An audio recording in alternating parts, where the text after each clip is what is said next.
Greetings, beautiful earthlings. My name is Star. If you are new here, I don't know how you found me, but I am super glad you did. And if you are returning, y'all the real MVP, you already know. So I know that I didn't get a video out this morning. I'm sorry, I'm having lots of difficulties. My landscapers wanted to cut all of the trees and bushes outside of my window for the past 2 days. So it's been a little bit difficult trying to wait for them to be done, and then they just do it all day from 7 a.m. to like late in the day. So I'm finally getting around to doing it. Hopefully I get a couple of these done, that way I can get us back on track. So I did want to just make a quick announcement before I get started with today's card. If you guys have not already noticed, like if you're not following me on Instagram, I have made a Google document now for everyone to follow along with this series, and it is all of the information on each card that we are covering in each video. So each card has one page for itself. I have only gotten as far as the introduction, the copyrights, the resources, and the up to the High Priestess. So please check back to that periodically so that you can get the updated info. I will try my very best to work on it every single day, because if I can do about 3 cards a day, I think I can get us caught up to where we are now with the cards. That is assuming I can find time to do 3 of those write-ups a day. So please bear with me. I do have that link in the description of every Learn the Rider Waite Tarot video now, and you can go back and watch those first Magician, Fool, and High Priestess videos now that you have the write-ups, if you feel like you need to rewatch that with that information on hand. I have made it a shareable link. You can also print it. Feel free to copy and paste it into another document and do spacing or whatever you need to for your eyes. I have made it so that you guys can print it, highlight it, take notes, do whatever you need to, because I'm the type of learner that I need to print something. I need to see it all laid out in front of my face. I need to highlight it and take notes. So do what you will with that document. It's there for you guys, but please, please, please utilize it. I am working very hard to do this for every single card. That way everybody has access to it, instead of just making these write-ups available to our group like we had talked about. So I really want everybody to have access to that information. I really want everyone that does not have this book to have the best chance at learning with this series as humanly possible. So I'm working really hard to get you guys all on the same page, everybody learning as much as we can in this series. And let's go ahead and jump in today. So we are working with the Hanged Man today, which I am very excited about. So I have shot this video twice already and had to scrap it. So if you guys hear background noise, I'm really sorry. Also, if we notice, this is a very simplistic card, much like the Hermit. There's not a lot in here. I did not ever notice that before today, or I mean the past 2 days of filming. And yeah, there's not a lot in this card. So if you guys don't have a Rider Waite, this is what it looks like. This is actually the Radiant Rider Waite, so keep in mind those colors are a little bit switched. And if you guys are joining us for the first time today, the links to the book and the deck I am using are both in the description box for you guys, okay? So let's go ahead and jump in here. The little chunk at the top of what this says for the card says that the Hanged Man has a perfectly normal, clear, and unequivocal point of view. Only his point of reference is not the earth, not defined in earthly terms. His standpoint is the heavenly, transcendental perspective. So the keywords for the Hanged Man upright are sacrifice, release, martyrdom, and waiting. And the keywords for the Hanged Man reversed are stalling, avoidance, needless sacrifice, and fear of sacrifice. So every time you get this card in a reading, it's good to look at it as the card of gaining a new perspective. And if you get it reversed, supposed to be getting a new perspective and you're not, you have a fear of that sacrifice, of needing to do what you need to do, right? So if you get this card in a spiritual reading, it means, okay, I don't know this word, I'm really sorry. I think it says metanoit. I'm not sure. It's a Greek word. It's spelled M-E-T-A-N-O-E-I-T-E. So it says Greek for turn back and change yourselves. A slogan of Francis of Assisi, whose emblem is a T-cross. if you get this card as the card for the day, it means take a good look at the points that your suppositions depend on. Again, get a different perspective. So if you get this in a love reading, it means that the head is the lowest point here and the body above it. This can be an indication of another kind of wisdom which can only be attained when one surrenders oneself. And if you get this in a success and happiness reading, it means a change of consciousness brings you a completely new perspective on the world. Pretty much across the board, new perspective. Also, my baby child is going through a high-pitched squealing phase right now, so if you guys hear her, I promise she is okay.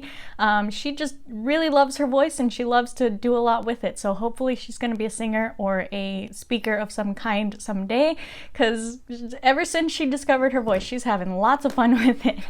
So I just want to give that, she will be high-pitched squealing, I promise. It has happened without fail in all of these videos that I've done over the past couple of days.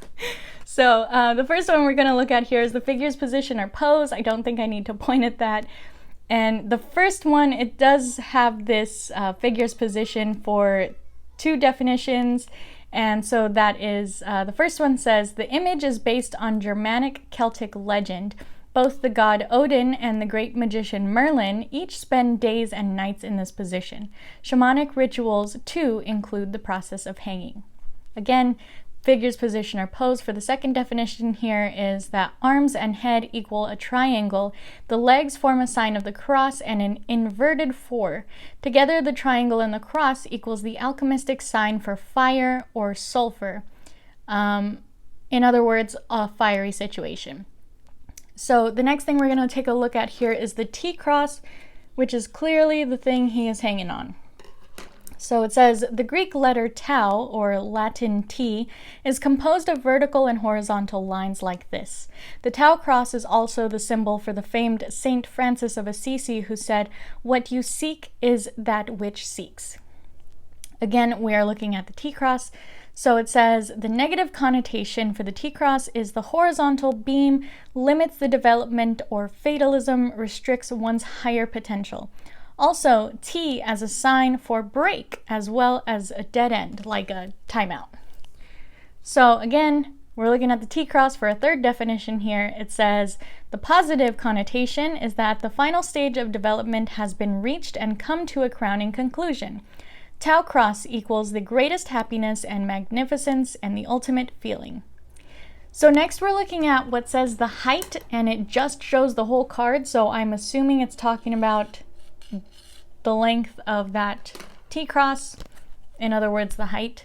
So it says the hanged man has a definite point of view, which is based not on the earthly perspective, but the heavenly one, a surreal world, literally a world above reality.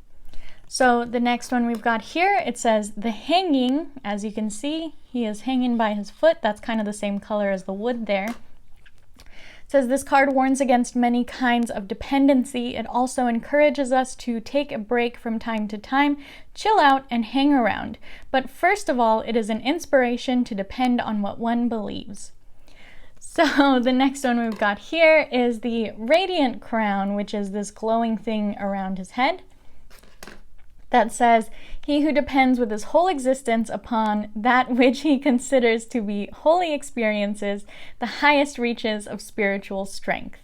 The halo, or Latin nimbus, is a symbol for potentates, enlightened ones, or saints. I'm laughing because I had such a hard time with that one last time, because for some reason I kept saying a pin instead of upon.